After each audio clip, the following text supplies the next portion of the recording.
ஒரு 4 காரியங்களை சொல்றேன். எதெல்லாம் நாம் விலகணும். ஒரு வார்த்தையை நான் காண்பிக்கிறேன். முதல்ல மத்தேயு எழுதின சுவிசேஷம் 7ஆம் அதிகாரம். மத்தேயு எழுதின சுவிசேஷம் 7ஆம் அதிகாரம். கடைசி நாட்களில், இறுதி நாளில் நடக்க போகிறதான இந்த நியாயத்தீர்ப்பு நாளை குறித்து ஆண்டவர் சொல்லும் பொழுது 21ஆம் வசனத்தில் சொன்னார். மத்தேயு 7:21, பரலோகத்தில் இருக்கிற என் பிதாவின் சித்தத்தின்படி செய்கிறவனே பரலோக ராஜ்யத்தில் பிரவேசிப்பனை அல்லாமல் என்னை நோக்கி கர்த்தாவே கர்த்தாவே என்று சொல்கிறவன் அதில் பிரவேசிப்பதில்லை. அந்நாளில் அநேகர் என்னை நோக்கி கர்த்தாவே கர்த்தாவே உமது நாமத்தினாலே தீர்க்க தரிசனம் உரைத்தோம். எல்லாம் பாருங்க, உமது வேதம் என்ன சொல்லுது? இப்ப 2 தீமோத்தேயு நம்ம வாசிச்ச மறந்துடக்கூடாது. கிறிஸ்துவின், சொல்லுமா, அப்போ எல்லாரும் சொல்லுவோமா? கிறிஸ்துவின் நாமத்தை, நான் சொல்றதையாவது சொல்லுங்க சவுண்டா. கிறிஸ்துவின் நாமத்தை சொல்லுகிற எவனும் அநியாயத்தை விட்டு விலக கடவன். 22ஆம் வசனத்துல, இப்ப இந்த பூமியினுடைய நாட்களில் அநேகர் ஆண்டவருடைய நாமத்தை சொல்லுகிறாங்க. எதுக்கு ஆண்டவருடைய நாமத்தை சொல்கிறார்கள்? தீர்க்க தரிசனம் உரைப்பதற்கு ஆண்டவருடைய நாமத்தை சொல்லுகிறார்கள். பிசாசுகளை துரத்துவதற்கு கிறிஸ்துவின் நாமத்தை சொல்லுகிறார்கள். அநேக அற்புதங்களை செய்கிறதுக்கு கிறிஸ்துவின் நாமத்தை சொல்லுகிறார்கள். இப்படி எல்லாம் செஞ்சுட்டு இறுதி நாளில் அநேகரை நோக்கி கர்த்தாவே கர்த்தாவேன்னு சொல்லுவாங்களாம். ஆண்டவர் சொல்லுவாரா 23ஆம் வசனத்துல, நான் ஒரு காலம் உங்களை நான் என்ன செய்யவில்லை, அறியவில்லை, ஒரு காலம் அறியவில்லை. என்ன செய்கைக்காரரே, அக்கிரம செய்கைக்காரரே, என்னை விட்டு அகன்று போங்கள் என்று அவர்களுக்கு சொல்லுவேன். அநியாய செய்கைக்காரரே, அக்கிரம செய்கைக்காரரே, என்னை விட்டு அகன்று போங்கள் என்று உங்களுக்கு நான் சொல்லுவேன். அப்ப இவர்களெல்லாம் என்ன அப்படின்னா, பூமியில் இருந்த நாட்களில் அநியாயத்தை விட்டு விலகல. அக்கிரமத்தை விட்டு அநியாயத்தை விட்டு அவர்கள் விலகாதபடிக்கு ஆண்டவருக்கு என்ன செஞ்சிட்டு இருக்காங்க அப்படின்னா ஊழியம் செஞ்சிருக்காங்க. இது பிரியமானவர்களே, எனக்கு மிகுந்த இது எனக்கு முன்னாலே கண்ணுக்கு முன்னால வச்சிருக்கேன். எனக்கு கண்ணுக்கு முன்னால வச்சிருக்கேன். ஜாக்கிரதை, இது ஏதோ படிச்சுட்டு போயிடாத. நீ இந்த கேட்டகரியில ஒரு ஆளா இப்ப நீ ஊழியம் செஞ்சிட்டு இருக்க.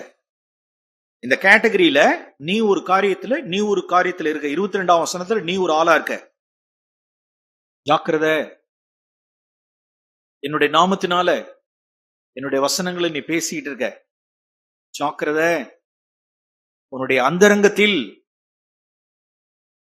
நீ அநியாயத்தை விட்டு நீ விலகல, அக்கிரமத்தை விட்டு நீ விலகல அப்படின்னா இந்த வார்த்தை பிரியமானவர்களே எவ்வளவு எச்சரிப்பா நாம் ஒவ்வொருவரும் எடுக்க வேண்டியது அவசியமா இருக்கு. அதெல்லாம் ஆண்டவர் விட்டுருவாரா அப்படின்னா, அப்ப இந்த இயேசுனுடைய வார்த்தை பொய்யை நம்புறது. ஒருத்தர் 2 பேர் இல்ல, அநேகர். ஒரு காலம் ஆண்டவரே என்ன அறியல, ஒரு காலம் அறியல மேன், உன்னை யாருன்னு எனக்கு தெரியாது, யாருன்னே ஒண்ணு தெரியாது. எவ்வளவு பயங்கரம் காத்து கொண்டிருக்கிறது. சோ அப்ப நாம் எதெல்லாம் நாம் விலகணும்? அக்கிரம செய்கையை விட்டு நாம் விலகணும். அக்கிரம சிந்தையை விட்டு நாம் விலகணும். அக்கிரமக்காரர்கள் வாசம் செய்கிற இடத்தை விட்டு, அவருடைய அசோசியேஷன், அவர்களோடு கூட நான் விலகணும். அக்கிரமம் வாசம் செய்கிற இடத்தை விட்டே நான் விலகணும். தேவைப்பட்டால்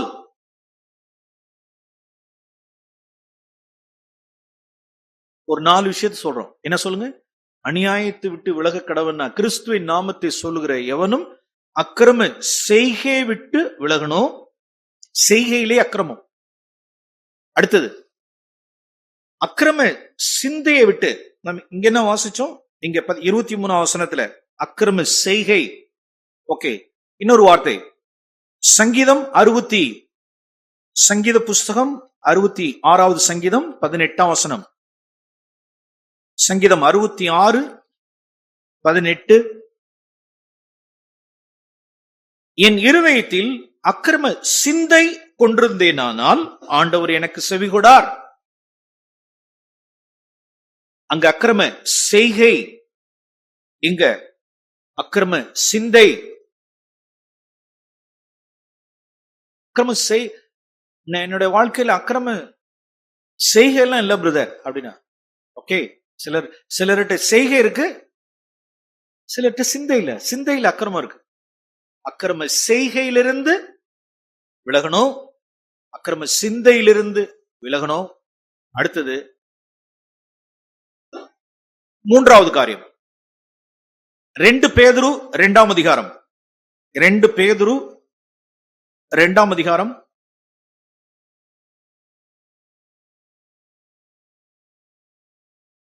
7ஆம் வசனத்தில் இப்படி வாசிக்கிறோம். 2 பேதுரு 2ஆம் அதிகாரம் 7ஆம் வசனம். அக்கிரமக்காரருக்குள் வாசமாய் இருக்கையில் அவர்களுடைய காம விகார நடக்கையால் வருத்தப்பட்டு நாள்தோறும் அவர்களுடைய அக்கிரம கிரியைகளை கண்டு கேட்டு நீதி உள்ள தன்னுடைய இருதயத்தில் வாதிக்கப்பட்ட நீதிமானாகிய லோத்தை அவர் ரட்சித்திருக்க. இப்ப இங்க என்ன வாசிக்கிறோம் அப்படின்னா, இந்த 7ஆம் வசனத்திலும் 8ஆம் வசனத்திலும் பிரியமானவர்களே, நாம் எங்கிருந்து விலகணும் அப்படின்னா, லோத்து என்னைக்கோ குட் பை சொல்லி இருக்கணும். சோதோம் கொமோராவிற்கு என்னைக்கோ குட் பை சொல்லி இருக்கணும். ஏன் சோதோம் கொமோரா விட்டு அவன் உள்ளாரையே வாசம் செய்தான்? சோதோம் கொமோராவிலே ஏன் வாசம் செய்தான்? கணம், பணம். அவன் நீதிமானாச்சே. S, just pass. அதை குறித்து ஆவியானவர் அவனுக்கு ஒரு முன்னால ஒரு அடைமொழி மாதிரி முன்னால வச்சுட்டார். தன்னுடைய இருதயத்தில் வாதிக்கப்பட்ட நீதிமான். சில பேர் இருந்துகிட்டே இருப்பாங்க. அக்கிரமக்காரர்களுக்குள் வாசம் பண்ணிக்கிட்டே இருப்பாங்க. அக்கிரமக்காரர்களுக்குள் வாசம் பண்ணி கொண்டிருப்பார்கள்.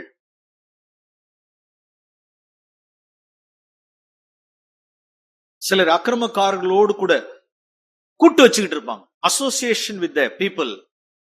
இருளுக்கும் ஒளிக்கும் சம்பந்தம் ஏது? விசுவாசிக்கும் அவிசுவாசிக்கும் பங்கு ஏது? சில மனுஷர்கள் எல்லாம் நாம் பார்க்கிறோம்.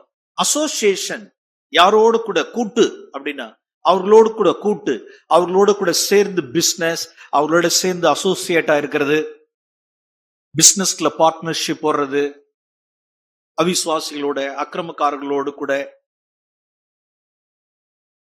அவர்களோடு சேர்ந்து இருப்பது. சங்கீதம் 120ஆம் சங்கீதம், சில வசனங்கள் எல்லாம் உங்களுக்கு நான் காண்பிக்கிறேன். இவைகளை ஏதோ 1-2 நாம் தியானிக்கலாம்.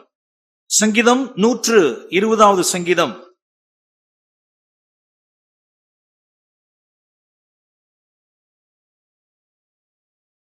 நாம் இங்கே வாசிக்கிறோம். 5ஆம் வசனத்தில் ஒரு ஆரோகண சங்கீதம். 5ஆம் வசனத்தில், ஐயோ நான் மேசேக்கிலே சஞ்சரித்தது போதும், கேதாரின் கூடாரங்கள் அண்டையில் குடியிருந்ததும் போதும். அது என்ன மேசேக், அது என்ன கேதார், அதை குறித்து நமக்கு பைபிள் ஸ்டடி வேண்டியதில்லை. ஆதாரம் போக்குவரத்து ஆராய்ச்சி பண்ண வேண்டியதில்லை. கீழே நாம் வாசிக்கிறோம். அதுக்கு ஆவியானவர் எழுதி வச்சிருக்கிறார். அது என்ன மேசேக்கில் நான் வாழ்ந்தது, அது என்ன கேதாரின் கூடாரங்களில் நான் குடியிருந்தது போதும் அப்படின்னா வை அப்படின்னா 6ஆம் வசனத்தில், சமாதானத்தை பகைக்கிறவர்களும் அவர்களிடத்தில் என் ஆத்துமா குடியிருந்தது போதும். அடுத்தது 7ஆம் வசனத்தில், நான் சமாதானத்தை நாடுகிறேன், அவர்களோ நான் பேசும் பொழுது யுத்தத்துக்கு எத்தனப்படுகிறார்கள். அப்ப what is Meshech, what is Kedar கூடாரங்கள் அப்படின்னா, சண்டை, யுத்தம், பகைமை, போராட்டம். சண்டை சண்டை சண்டை சண்டை. காலையில எழுந்திருச்சதுல இருந்து நைட்டுக்குள்ளார சண்டை இல்லாத நாளே கிடையாது. நீங்க எவ்வளவுதான் சமாதானத்தை நீங்க நானாலும் சரி, சமாதானம்னா உங்களுக்கு என்னன்னே தெரியாது, மதிப்பே தெரியாது. நீங்க மன்னிப்பு கேட்பீங்க, நீங்க மன்னிப்பு மன்னிப்பு மன்னிப்புன்னு மன்னிப்பு கேட்டுக்கிட்டே இருப்பீங்க. அதனுடைய வேல்யூ உங்களுக்கு தெரியாது. நீங்க மன்னிப்பு கேட்பீங்க, அதனுடைய வேல்யூ தெரியாது. நீங்க சமாதானத்தை நாடுவீங்க, அதனுடைய வேல்யூ தெரியாது. அவர்கள் பகைத்து கொண்டே இருப்பார்கள். நீங்க சமாதானத்தை நாடுவீங்க, யுத்தத்துக்கு ரெடியா நின்றுட்டே இருப்பாங்க. எத்தனை பட்டுக்கிட்டே இருப்பாங்க. அதெல்லாம் என்னது? மேசேக், கேதார். வேதம் என்ன சொல்லுதுன்னா, அந்த இடம், அப்படிப்பட்ட மனுஷர்கள், அப்படிப்பட்ட செய்கை, அப்படிப்பட்ட சிந்தை, இதெல்லாம் என்ன செய்? விலகு, விளைவிக்க விளைவிக்க. இப்படிலாம் விலகி உன்னை நீ சுத்திகரிச்சுக்கிட்டாதான் நீ தேவனுக்கு பரிசுத்தமாக்கப்பட்டதும் எந்த நற்கிரியைக்கும் ஆயத்தமாக்கப்பட்டதும் உபயோகமானதுமான கனத்துக்குரிய பாத்திரமாய் நீ இருப்பாய். அப்பதான் தேவன் எடுத்து பயன்படுத்த முடியும். தேவன் அதுல மகிமைப்பட முடியும். இல்ல நான் யூஸ்ஃபுல்லா இருக்கேன்னு சொல்லிட்டு கூட ஏமாந்து போக முடியும். 4 விஷயத்த நான் ஞாபகம் வச்சுக்கோ. அக்கிரம செய்கை, அக்கிரம சிந்தை, அக்கிரம வாசம் செய்யற இடம், அக்கிரமக்காரர்களோடு கூட உண்டான அசோசியேஷன், அவர்களோடு கூட உண்டான ஐக்கியம். சில மனுஷர்கள், சில பொல்லாத மனுஷர்கள் இருப்பாங்க. அது ஆண் மகனாவும் இருக்கலாம், அது பெண் மகனாவும் இருக்கலாம், உலகத்துக்குரியவர்கள் இருக்கலாம். கவர்ந்து இழுக்கலாம், கவர்ந்து இழுக்க முடியும். நாம் ஜாக்கிரதையா இருக்கணும். யோசேப்பு போல பாலியத்துக்கு அடுத்த இச்சைகளுக்கு விலகி ஓடின மனுஷன். போத்திபாருடைய மனைவி இந்த பக்கம் வர்றான்னு சொன்னாவே இந்த பக்கம் ஓடுவான். டெய்லி நித்தம் அவன் விலகி ஓடிக்கிட்டே இருந்தான். தன்னை காத்து கொண்டான். பாலியத்துக்கு அடுத்த இச்சைகளுக்கு விலகி ஓடினவன். சில பேர் பார்த்தாலே தெரியும். அது ஆண்மகனாவும் இருக்கலாம், அது பெண்ணாவும் இருக்கலாம், ஆணாவும் இருக்கலாம். சில பேருடைய கண்கள், சில பேருடைய காரியங்கள் பார்க்கும் பொழுது நம்ம அவரோட நிதானிக்கலாம். சிலர் அந்த பிழையா இருக்கும் பொழுதே கவனிக்க தவறுறது. அவருடைய மனசாட்சி நல்ல ஒரு கூர்மையான மனசாட்சி இல்லாதனால, நிதானிக்க தெரியாதனால அவர்கிட்ட அளவலாவுறது, பேசுறது, அப்படியே ஈர்க்கப்படுறது, அப்படியே வழுவுண்டு இச்சை பாவத்தை கற்பந்தரித்து ஒரு நாள்ல ஒரு மரணம் சம்பவிக்குது. சோதிக்கப்படுகிற எவனும் தன் சுய இச்சைகளினாலே இழுப்புண்டு, அப்படியே இழுத்து என்டைஸ்மெண்ட், அப்படியே இழுத்து கவர்ந்து இச்சித்து பேசி காரியங்களை செஞ்சு அப்படியே போய் இழுப்புண்டு போறது.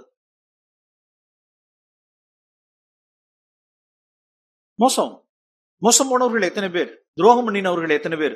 புருஷனுக்கு துரோகம் பண்ணினவர்கள் எத்தனை பேர்? மனைவிக்கு துரோகம் பண்ணினவர்கள் எத்தனை பேர்? தாய் தகப்பனுக்கு உண்மை இல்லாதவர்கள் எத்தனை பேர்? காரணம் விலகி ஓடாது.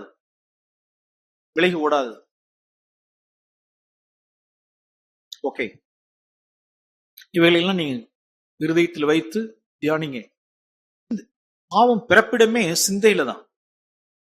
எந்த பாவமும் பிறப்பிக்கிறது முதல்ல தாட்ல வருது, சிந்தையில வருது.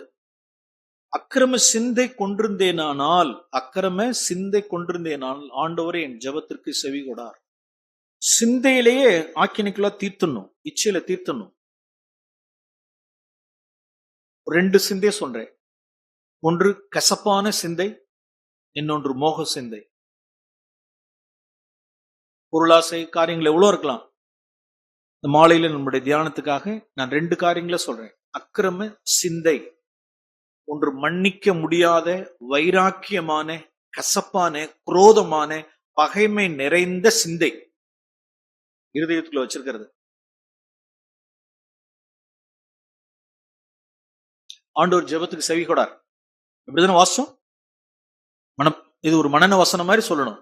என் இருதயத்தில் அக்கிரம சிந்தை கொண்டிருந்தேனானால் ஆண்டவர் என் ஜெபத்திற்கு என்ன செய்ய மாட்டார்? செவி சாய்க்கவே மாட்டார். ஓகே, 1 சாமுவேலின் புஸ்தகம் 1ஆம் அதிகாரம், 1 சாமுவேல் 1ஆம் அதிகாரம். அந்த வசனத்துக்கு ஒரு உதாரணத்தை நான் உங்களுக்கு சொல்ல விரும்புகிறேன். 1 சாமுவேல் 1ஆம் அதிகாரம். இங்க ஒரு மனுஷனை நாம் பார்க்கிறோம். அவனுடைய பெயர் எல்கானா என்று வாசிக்கிறோம். 1ஆம் வசனத்தில் எல்கானா. அவனுக்கு 2 மனைவிகள் இருந்தார்கள். 2ஆம் வசனத்தில் ஒருத்தி பேர் அன்னாள், மற்றொரு பேர் பெனின்னாள். பெனின்னாளுக்கு பிள்ளைகள் இருந்தார்கள், அன்னாளுக்கோ பிள்ளை இல்லை. இது ஒரு பெரிய பைபிள் ஸ்டடி ஆராய்ச்சி மாதிரி இல்ல. என்னுடைய அண்டர்ஸ்டாண்டிங், அந்த பெனின்னாளுக்கு 10 பிள்ளைகள் இருப்பார்கள் என்பது என்னுடைய காரியம். பெனின்னாளுக்கு பிள்ளைகள் இருந்தார்கள். எத்தனை பிள்ளைகள் சொல்லப்படல. நான் நினைக்கிறேன், என்னுடைய யூகம் 10 குமார்கள், 10 பிள்ளைகள் இருந்திருப்பார்கள் நினைக்கிறேன். அன்னாளுக்கு பிள்ளை இல்லை. ஓகே, கீழே வாசிக்கிறோம் 6ஆம் வசனத்தில், கர்த்தர் அன்னாளின் கற்பத்தை அடைத்தபடியால் அவளுடைய சக்களத்தி அவள் துக்கப்படும்படி அவளை மிகவும் விசனப்படுத்துவாள். 7ஆம் வசனம், இவள் அவளை மனமடிவாக்குவாள், அவள் சாப்பிடாமல் அழுது கொண்டிருப்பாள். 8ஆம் வசனம், எல்கானா அவளை பார்த்து, அன்னாலே ஏன் அழுகிறாய், ஏன் சாப்பிடாது இருக்கிறாய், ஏன் சஞ்சலப்படுகிறாய். இங்க வாசிக்கிறோம் 10 குமாரரை பார்க்கிலும் நான் அதிகம் அல்லவா அப்படின்னா, இந்த இடத்துல என்னுடைய யூகம். இந்த 10 பிள்ளைகள் யாருன்னு சொல்லுங்க பாப்போம். யாரா இருக்கணும்? பெனின்னாளுடைய 10 குமார்களை பார்க்கிலும் நான் உனக்கு அதிகம் அல்லவா. நல்ல ஒரு பழைய ஏற்பாட்டில் வாழ்ந்த ஒரு புதிய ஏற்பாட்டினுடைய புருஷன் என்று நான் இவனை சொல்லுவேன். ஏனென்றால் புதிய ஏற்பாட்டில் வாழ்கிற பரிசுத்த ஆவியானவருடைய அபிஷேகத்தை பெற்றவர்கள் சொல்லுகிறவர்கள் கூட தன்னுடைய மனைவியை மனமடிவாகும் பொழுது, துக்கம் அடைந்திருக்கும் பொழுது இப்படி விசாரிக்கிறது இல்ல.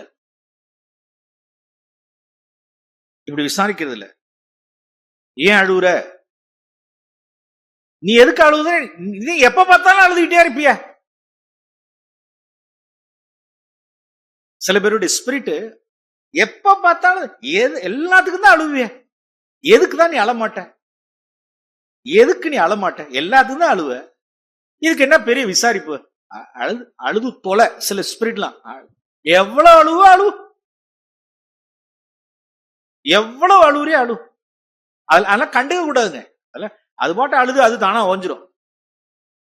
யாருடைய பாதபடியில போய் உட்கார வேண்டியதா இருக்கு அப்படின்னா, புருஷர்கள் யாருக்கு அடியில? பழைய ஏற்பாட்டுல வாழ்ந்த எல்கானாவுக்கு அடியில உட்கார்ந்து, எப்பா சொல்லி கொடுப்பா, நான் ஸ்பிரிட்டை கத்துக்க வேண்டியதா இருக்கு. என்னென்ன வார்த்தை பாருங்க. ஏன் அழுகிறாய்? சில சமயங்கள்ல வார்த்தை நிறைய வராது தெரியுங்களா? இருதயத்துல அடைச்சிரும், வாயில அடைச்சிரும்.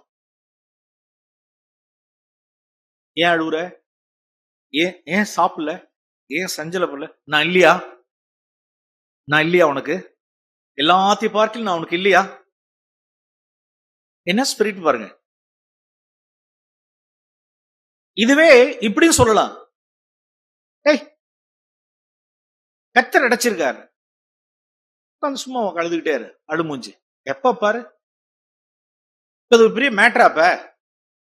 அவ பேசிட்டான், மனமடி வாக்கி விட்டா, அதை சொல்லிட்டாங்க, இதை சொல்லிட்டாங்க, அதை சொல்லிட்டாங்க. No, that's not the spirit. Elkanah, it's a classic example. Old Testamentல அழகா பேசுறான் பாருங்க. ஆனாலும் என்னதான் செஞ்சிட்டு இருப்பான்னு சொல்லுங்க. இவ எவ்வளவு பணி, நல்ல ஒரு ஆவியோட கூட, கரிசனையோடு கூட அவள்கிட்ட பேசினாலும் அவள் அழுது கொண்டுதான் இருப்பாள். எவ்வளவு வருஷங்கள் உருண்டோடின. இவ சில பேருடைய பிரச்சனை என்ன அப்படின்னா, இவ யாருக்கு தீங்கு செய்யல, அன்னாள் யாருக்கும் தீங்கு செய்யல. அன்னாளுக்கு பெனின்னாள் சக்களத்தினால் தீது பேசப்பட்டது, மனமடிவாக்கு. அவளை அந்த அளவுக்கு அவ பேசினா. இப்ப என்ன ஆயிடுச்சு அப்படின்னா, இருதயத்துக்குள்ள அவ்வளவு கசப்பு வந்துருச்சு. இவளா தீங்கு செய்யல, இவ பிறர் பேசின பேச்சு, சிலருடைய நடக்கையினால இருதயம் அப்படியே கசந்து நான் நினைக்கிறேன் எத்தனை வருஷத்துல சேர்த்து வச்சான்னு தெரியல. 10 ஆண்டுகளுக்கு மேலாவது தன்னுடைய கசப்பை வச்சிருந்தாளான்னு தெரியல. 10ஆம் வசனத்தில் ஒரு நாள் ஒன்று வந்தது, அவள் போய் மனம் கசந்து மிகவும் அழுது கர்த்தரை நோக்கி விண்ணப்பம் பண்ணி. 15ஆம் வசனத்தினுடைய பிற்பகுதியை உங்களுக்கு வாசிக்கிறேன். 15ஆம் வசனத்தினுடைய பிற்பகுதி, கர்த்தருடைய சந்நிதியில் தன் இருதயத்தில் உள்ள கசப்பை என்ன செய்து விட்டால் சொல்லுங்க? ஊற்றிவிட்டாள். எவ்வளவு நேரத்துக்கு ஊற்றிவிட்டாள்? 12ஆம் வசனத்துல, அவள் கர்த்தருடைய சந்நிதியில் வெகு நேரம் தன் இருதயத்தை ஊற்றிவிட்டாள். ஏன் அவளுக்கு வெகு நேரம் தேவைப்பட்டுச்சு அப்படின்னா, எத்தனை வருஷத்து சரக்கு? ஒரு 10 ஆண்டுகளுக்கு மேலாக உள்ள சரக்கு. அப்படியே கொட்டி கொட்டி கொட்டி கொட்டி, பிரியமானவர்களே, தேவனுடைய சமூகத்தில் எப்படி இருதயத்துல ஊற்றா பாருங்க. நாம இந்த கான்டெக்ட் எல்லாம் வாசிக்கும் பொழுது நாம் என்ன நினைச்சிட்டு இருக்கோம் அப்படின்னா, விண்ணப்பம் பண்ணுகிறாள் அப்படின்னு நான் நினைக்கிறேன். விண்ணப்பத்துக்கெல்லாம் இவ்வளவு நேரம் ஆகாது. இப்போ விண்ணப்பம்னா, ஆண்டவரே இத்தனை வருஷமா நான் புல் இல்லாம இருக்கேன், நல்லா கவனிங்க, கிட்டத்தட்ட 10-12 வருஷம் அவளுக்கு பிள்ளை இல்லைன்னு வச்சுங்க. ஆண்டவரே எனக்கு பிள்ளை கொடுங்க, அந்த பிள்ளை நீங்க எனக்கு கொடுத்தீங்கன்னா உமக்கே நான் பொருத்தனை பண்ணி உமக்கு நான் கொடுத்துட்றேன், உமக்கு நான் காணிக்கையா கொடுத்துட்றேன், அர்ப்பணிச்சிடுறேன் அப்படிங்கிற ஜெபத்துக்கு கிட்டத்தட்ட ஒரு 4 மணி நேரம் 5 மணி நேரம் தேவையா சொல்லுங்க? அதை திரும்ப திரும்ப சொல்லிட்டே இருக்கிறதுக்கு எவ்வளவு நேரம்? நீங்க பிள்ளை கொடுங்க, நான் காணிக்கை கொடுத்துட்றேன், கற்பணிச்சிடுறேன்னு சொல்றேன். அதுவா வெகு நேரம்? எதுக்கு வெகு நேரம் பிடிக்குன்னு சொல்றேன். எதுக்கு வெகு நேரம்? நீங்க ஒருத்தர் மேல ஒரு கசப்பை வச்சிருக்கீங்க, மனைவி மேல, மாமியார் மேல, புருஷன் மேல, மருமகள் மேல, மக மேல, யார் மேலேயோ ஒரு உள்ளார வச்சிருக்கீங்க. சே வேண்டாம் போ, என் மேல நான் கசப்பு வைக்க வேண்டாம் அப்படின்னு உடைச்சி நீங்க ஊத்தலான்னு சொல்லிட்டு, அது வாயை திறந்து கூட இல்ல, முறுமுறுத்து இருதயத்திலிருந்து உடைச்சு நீங்க சொல்லும் பொழுது உங்களுடைய மாம்சம் உடனே என்ன செய்யுது? ஒரு குறுக்கிடுது. அப்ப அது அந்த காரியம் மன்னிக்க போறியா? வேண்டாம். திடீர்னு ஞாபகம் வருது, அதை மன்னிச்சு உடைச்சு ஊத்துறீங்க. அப்புறம் இன்னொரு காரியம், அப்புறம் இன்னொரு காரியம், அப்புறம் இன்னொன்னு காரியம். நினைப்பு வந்துகிட்டே இருக்கு. ஒன்னொன்னா நினைவுல வருது. எல்லாத்தையும் உடைச்சு உடைச்சு உடைச்சு உடைச்சு ஒன்னொன்னா இடிச்சு ஊத்துறீங்க. இப்ப எவ்வளவு நேரம் ஆகுது சொல்லுங்க? வெகு நேரம். நான் நினைக்கிறேன் எல்லாத்தையும் உடைச்சு ஊத்திட்டா. இப்ப என்ன நடந்தது பாருங்க. 17ஆம் வசனத்துல ஏலி சொல்றான், சமாதானத்துடன் நீ போ, கர்த்தர் உன் விண்ணப்பத்தை கட்டளையிடுவராக சொன்னாள். 18ஆம் வசனம், அவள் உம்முடைய அடியாளுக்கு உம்முடைய கண்களில் தயை கிடைக்கிறது என்றால், பின்பு அந்த ஸ்திரீ புறப்பட்டு போய் என்ன செய்தாள்? போஜனம் செய்தாள். அப்புறம் அவள் துக்க முகமாய் இருக்கவில்லை. எதை உடைச்சு ஊத்துனதுக்கு அப்புறம் சொல்லுங்க?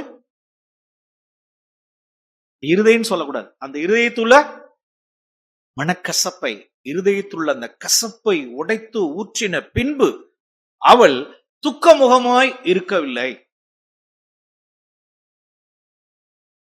அவ்வளவுதான். நான் நினைக்கிறேன் அங்க சக்கலத்தி பெண்ணினாள் இருந்திருப்பா, ஜாய்ஃபுல்லா சிரிச்சு பேசிட்டு நல்ல கை கொடுத்துட்டு.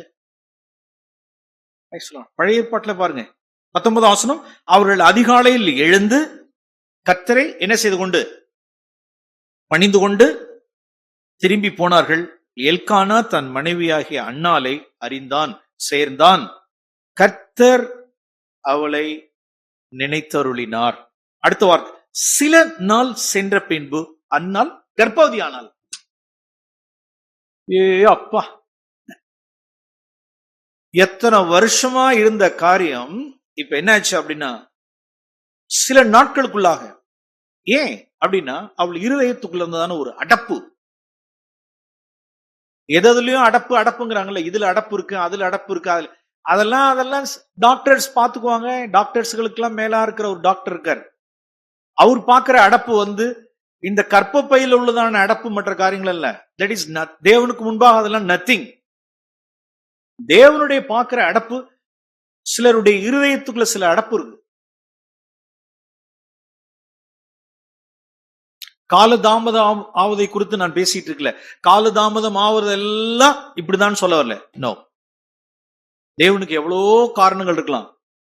தேவனுடைய அனந்த ஞானத்துல சில பேருக்கு கர்ப்ப பிறப்புங்கிறது காலதாமதம் ஆவறதெல்லாம் இதுதான் நான் சொல்ல வரல. நோ, தேவனுடைய அனந்த ஞானத்துல எவ்வளவு காரணங்கள் இருக்கலாம். ஆனால் இங்க அன்னாளுடைய காரியத்தில் வாசிக்கிறோம், அவளுடைய இருதயத்தில் இருந்ததான ஒரு அடைப்பு, ஒரு மனக்கசப்பு, அப்படியே ஒரு ஒரு வைராக்கியம், மற்றவர்களை ரிலீஸ் பண்ண முடியாதது, அக்கிரம சிந்தை. தேவன் செவி கொடுக்க மாட்டார். பிரியமானவர்களே, இந்த நாளிலும் இந்த வார்த்தையை கேட்டுக்கொண்டிருக்கிற, இந்த யூடியூப் இணையதளத்தின் வழியா கேட்டுக்கொண்டிருக்கிற யாரா இருந்தாலும், கிறிஸ்து இயேசுவின் நாமத்தில் உங்களை வேண்டுகிறேன். உங்களுடைய இருதயத்திற்குள் யாரையாவது குறித்து இருதயத்துக்குள் கசப்பு வைத்து, வைராக்கியம் வைத்து, மன்னிக்க கூடாதபடிக்கு, ரிலீஸ் பண்ண கூடாதபடிக்கு வைத்திருந்தீங்கன்னு வச்சுக்கோங்க, உடைச்சு ஊத்திருங்க. சில பேர்லாம் அப்படி வைராக்கியமா இருக்காங்க. விசாரிக்கிறது கூட கிடையாது, விசாரிக்கிறது கூட கிடையாது. நோ விசாரணை, நோ விசாரணை, வைராக்கியம். அன்பு போராடுறது கிடையாது, விசாரிக்கிறது கிடையாது, நல விசாரிக்கிறது கிடையாது. ஓகே, நம்ம என்ன சொல்லுவோம்? ஓகே, இரண்டாவது இன்னொரு அக்கிரம சிந்தை. யோபுவின் புஸ்தகம் 31ஆம் அதிகாரம். யோபுவின் புஸ்தகம் 31ஆம் அதிகாரம். பழைய ஏற்பாட்டில் வாழ்ந்திருந்தாலும் எவ்வளவு ஒரு புதிய ஏற்பாட்டு மனுஷர்களுக்கு சேலஞ்ச் பண்ணக்கூடியதான ஒரு மனுஷன். யோபுவின் புஸ்தகம் 31ஆம் அதிகாரம். இங்கே என்ன உண்டாகாது அப்படின்னா, நாம் ஏற்கனவே ஒன்று சொன்னோம், இருதயத்தில் அக்கிரம சிந்தை நாம் கொண்டிருப்போமானால் தேவன் என்ன செய்ய மாட்டார் சொல்லு?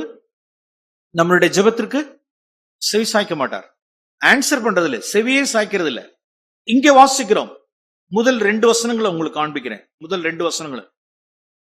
என் கண்களோட உடன்படிக்கை பண்ணின நான், ஒரு கன்னிகையின் மேல் நினைப்பாய் இருப்பது எப்படி? நினைவு சிந்தை.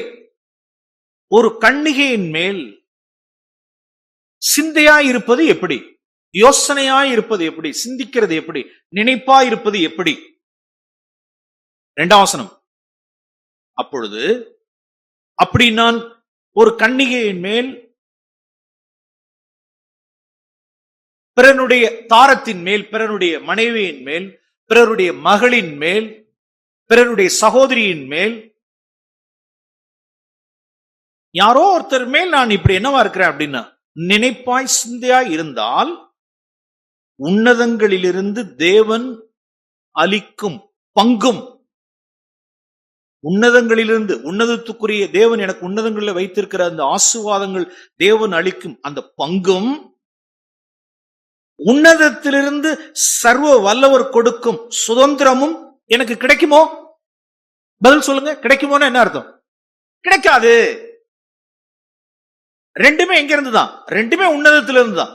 உன்னதத்திலிருந்து தேவன் அளிக்கும், உன்னதத்திலிருந்து சர்வ வல்லவர் கொடுக்கும் பங்கும் சுதந்திரமும் கிடைக்குமோ அப்படின்னா, நான் சொல்றேன், உன்னதத்திலிருந்து தேவன் அளிக்கும், உன்னதத்திலிருந்து சர்வ வல்லவர் கொடுக்கும் பங்கும் சுதந்திரமும் புதிய உடன்படிக்கையில் பிரதானமானது பரிசுத்த ஆவியானவருடைய அபிஷேகம்.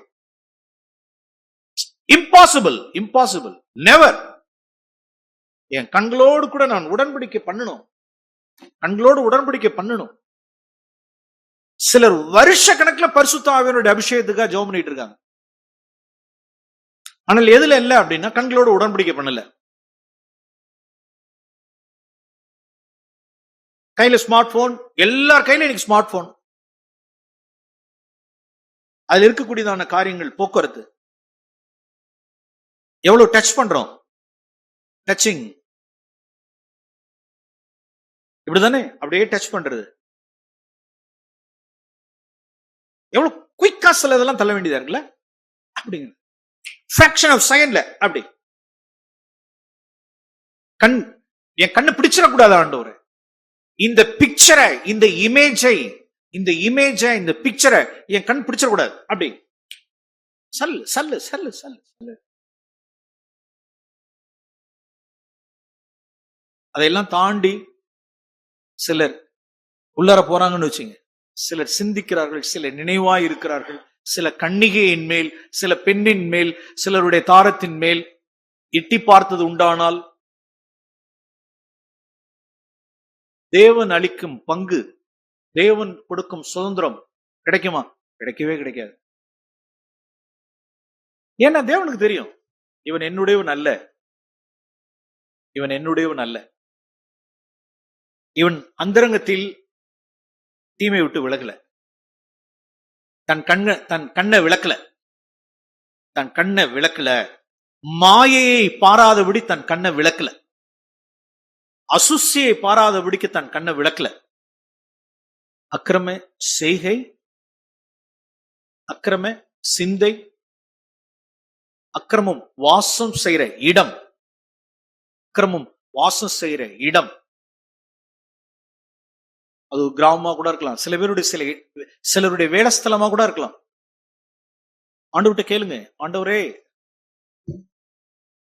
ஒரு சகோதரனுக்கு இப்படி சொல்ல வேண்டியதாயிட்டு, பிரதர் யூ ப்ளீஸ் வேற ஒரு இடத்துக்கு சீக்கிரம் அப்ளை பண்ணி நீங்க அந்த இடத்த காலி பண்ணிடுங்க.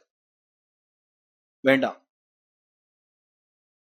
சிலர் அக்கிரமம் வாசம் செய்யற, அக்கிரமத்தோடு வாசம் செய்கிற மனுஷர்கள் சிலருடைய கூட்டாளி. கிறிஸ்துவின் நாமத்தை சொல்கிற எவனும் அநியாயத்தை விட்டு என்ன செய்ய கடவன்? விலகடவன். நாம் ஒரு காரியத்தை மாத்திரம் நாம் தியானிச்சிருக்கோம் சுருக்கமாய். அக்கிரம சிந்தை ஒன்று, கசப்பு வைராக்கியமான சிந்தை இன்னொன்று, மோக சிந்தை. கர்த்தர் நம்மை காப்பாராக.